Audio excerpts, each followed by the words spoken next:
Hi guys, I'm Myra with Atomic Baby Cosplay, and today I'm going to talk about my top 3 tips for creating a Franken pattern. So first, what is a Franken pattern? Generally, when I use that term, I'm referring to a pattern where you have either altered the pattern but kind of maintained some of the basic shape, or a pattern where you have mashed up one pattern with another pattern to create a true Franken pattern. Tip number 1, use tracing paper. I love tracing paper. I use it all the time.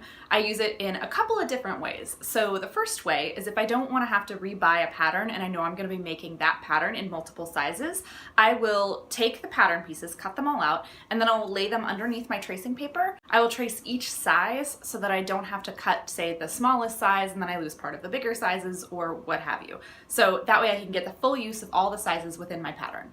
Another way that I use tracing paper is I will trace the pattern pieces and then make my alterations over the top of them. I talked about this on my Instagram, so if you're not following me, it's at Atomic Baby Cosplay. Come follow me and you can see where I talked about that recently.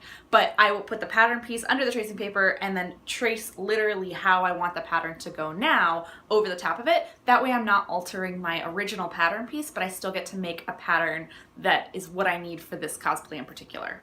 An example of me doing this in one of the cosplays that I've done is my Marjorie Tyrell cosplay. I took a pattern from McCall's that was kind of similar to what I wanted, and then I used tracing paper to alter that pattern to be exactly what I wanted.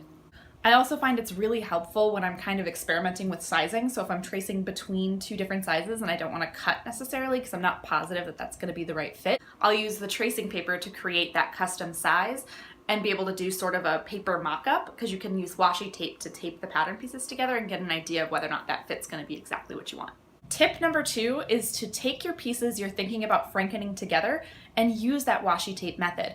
Take your pieces that you're going to franken together and then washi tape them together approximately where the seam allowance is. It's not perfect and it's not going to be as good as a mock-up, but it'll give you a vague idea if you're on the right track of whether or not those 2 patterns can kind of mush together.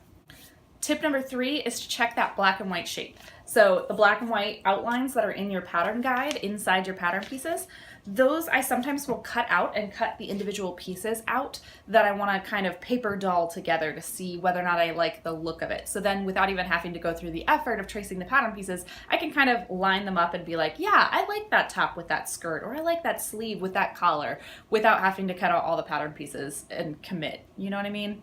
Alright, so that's all I have for you today, guys. Thanks for watching. If you liked what you saw here today, definitely click subscribe so you can see more of my videos. I come out with them twice a week on Tuesdays and Thursdays. And definitely drop me a comment below with your tips for how you franken patterns or alter patterns.